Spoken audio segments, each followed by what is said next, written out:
త్రిపుర తొందరగా కోలుకొని ఇంటికొచ్చేస్తే కన్నయ్య పాప ఎక్కడున్నా సరే త్రిపుర కోసమైనా వాడింటికి చేరుకుంటాడు.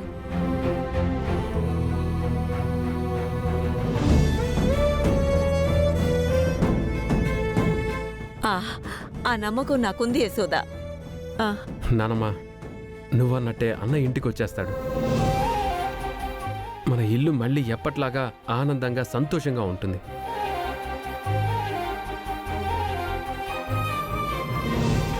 అమ్మని కోల్పోయినా అమ్మలా చూసుకునే మా అక్క మాత్రం బతికే ఉంది.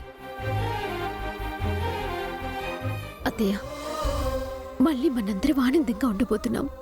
అవును, ఇన్ని రోజులు త్రిపుర చనిపోయింది, బాల ఉండి కూడా మనకి దూరం అయ్యాడని మనం చాలా బాధపడ్డాం.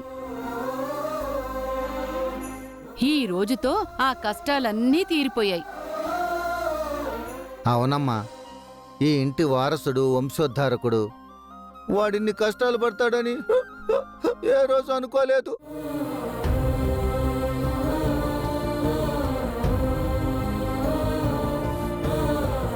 సరే సరే, త్రిపుర కనిపించింది కదా, బతికే ఉంది కదా, మనకదే చాలు.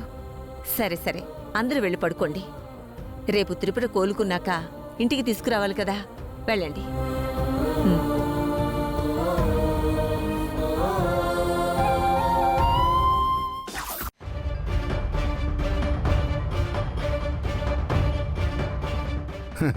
చూసావారా, వారసుడు, వంశోద్ధారకుడు అనగానే ఎంత సంతోషపడిపోతున్నారు.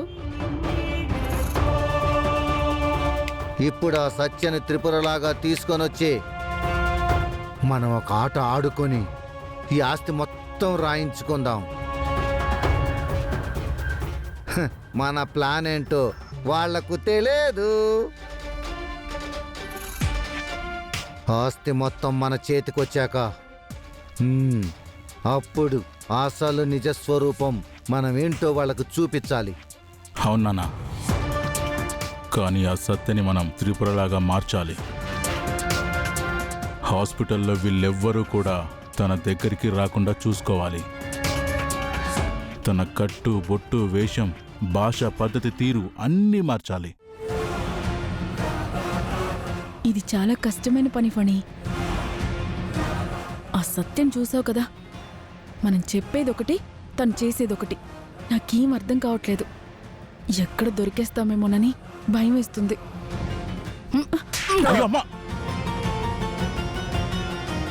అత్తయ్య, ఏంటి నన్ను కొట్టావు? కొట్టక, అన్నీ అపశకునపు మాటలు. మనం చేసే పని సక్సెస్ అవ్వాలని కోరుకో, అంతేగాని డిసప్పాయింటింగ్ గా మాట్లాడి అందరినీ కంగారు పెట్టి భయపెట్టుకో. అమ్మా, ఇది కోరుకున్నట్టేం జరగదులే. ఆ సత్యని ఎలాగైనా త్రిపురలా నటించేలా చేస్తాను. సంతకం పెట్టించుకొని ఈ ఆస్తి మొత్తాన్ని నా గుప్పిట్లో పెట్టుకుంటాను. నువ్వు అనుకున్నది చేస్తావురా. నాకు తెలుసు, నువ్వు పట్టువదలని విక్రమార్కుడివి నాలాగే. ఏంట్రా ప్రతిసారి దీని లాస్ట్ ఎక్స్ప్రెషను? సరే, నువ్వు ఎండి అయినట్టే పౌరా పటాన్ని కూడా సాధించి ఈ ఆస్తికి, ఈ ఇంటికి రాజు అవ్వాలి. అది నేను నా కళ్ళారా చూడాలి.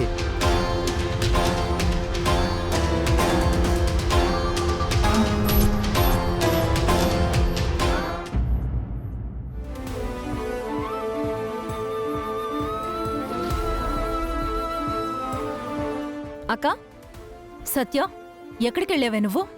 ఇదేంటి అక్కెప్పుడు లేంది ఎక్కడికి వెళ్ళావని అడుగుతుంది? నేను సిటీకి వెళ్ళిన విషయం తెలిసిపోయిందా ఏంటి? చెప్పవే, నిన్నే అడుగుతుంది. ఎక్కడికెళ్ళావు? అది అక్క, సిటీలో నీకేం పనే?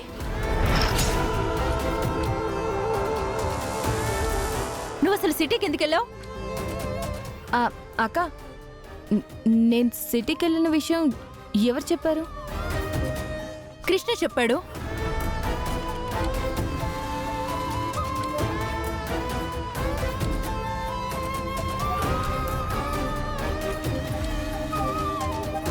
చెప్పవే, ఇంట్లో ఎవరికీ చెప్పకుండా సిటీకి వెళ్ళడం ఏంటి? దేనికోసం వెళ్ళావు? అసలు సిటీకి వెళ్ళాల్సిన అవసరం ఏంటి? అమ్మో, అక్క, నీకోసమే సిటీకి వెళ్ళాను. నా కోసం సిటీకి వెళ్ళడం ఏంటి? అవునక్క, నీ పెళ్లి నాటికి మనం బంగారం కొనాలి కదా. ఆ డిజైన్స్ సిటీలోనే బాగుంటాయి అని చెప్తే అవి చూడటానికి వెళ్ళాను. ఇదేంటి సత్య సిటీకి వెళ్ళింది హాస్పిటల్ కదా, మరి నగల షాప్ అని చెప్తుంది ఏంటి? మరి ఆ విషయం మాతో చెప్పి వెళ్ళొచ్చు కదే. చెప్పకుండా వెళ్తే మాకెంత కంగారుగా ఉంటుంది. అక్క, నేనేదో అనుకోకుండా వెళ్ళిపోయానులే. అయినా అప్పుడప్పుడు నేను వెళ్తూనే ఉంటాను కదా. నా కోసం నువ్వింత భయపడ్డం ఎందుకు? ఏమోనే, నువ్వలా చెప్పా పెట్టకుండా వెళ్ళావు. ఇంత రాత్రైనా నువ్వు రాకపోయేసరికి కంగారుగా ఉంటుంది కదా. అక్క, నువ్వు కంగారు పడకు, నేను వచ్చేసాను కదా. ఇక మీదట నువ్వు సిటీకి గాని ఎక్కడికి వెళ్తున్నా సరే నాకు చెప్పి వెళ్ళు, సరేనా? అలాగే అక్క. సర్లే, ఎప్పుడు తిన్నావో ఏంటో. రా, భోజనం వడ్డిస్తాను. అక్క, నాకు ఆకలిగా లేదు. కాసేపు ఆగి తింటాను. నాకు ఒక చిన్న పనుంది, చూసుకుని వచ్చేస్తాను, సరేనా? అమ్మో, సత్య కోపంగా వస్తుందంటే నన్ను తిట్టడానికి అనుకుంటా. ఇక్కడే ఉంటే వాయించేస్తుంది. అమ్మో, వెళ్ళిపోదాం. హే కృష్ణ, ఆగు. అమ్మో, ఇప్పుడు వద్దులే, రేపు మాట్లాడుకుందాం. ఏంట్రా రేపు మాట్లాడేది? ఆ? ఏయ్, నీకు హాస్పిటల్ దగ్గర ఏం చెప్పాను? నేను సిటీకి వచ్చిన సంగతి ఇంట్లో చెప్పొద్దని చెప్పానో లేదా? అవును చెప్పావు సత్య, కానీ నేను నందిని దగ్గర నోరు స్లిప్ అయ్యా. హాల్లో ఎలా స్లిప్ అవుతావు? సారీ సత్య, ఏదో నోరు జార అలా చెప్పేశానులే. అయినా బాగానే కవర్ చేసావుగా నువ్వు. అంటే నేను చెప్పేది కూడా నువ్వు మొత్తం విన్నావా? ఆహా, ఆహా, అది ఆహా, లేదు, వినలేదు. సరే, నేను హాస్పిటల్కి వెళ్ళిన విషయం మాత్రం మా ఇంట్లో వాళ్ళకి చెప్పడానికి వీల్లేదు. విషయం ఏం చెప్పలేదు, సిటీకి వెళ్ళావని నోరు జారాను అంతే. సత్య, నేను నాకు తెలిసిన నిజం దాచాలంటే నువ్వు పని చేయాలి. ఏంటి, బ్లాక్మెయిల్ చేస్తున్నావా? బ్లాక్మెయిల్ ఏం కాదు సత్య, అది నేను నీకు ఫేవర్ చేశాను కదా, నువ్వు నాకు ఒక ఫేవర్ చేయాలి అంతే. ఏంటది? ఇక్కడే ఉండు ఒక్క నిమిషం.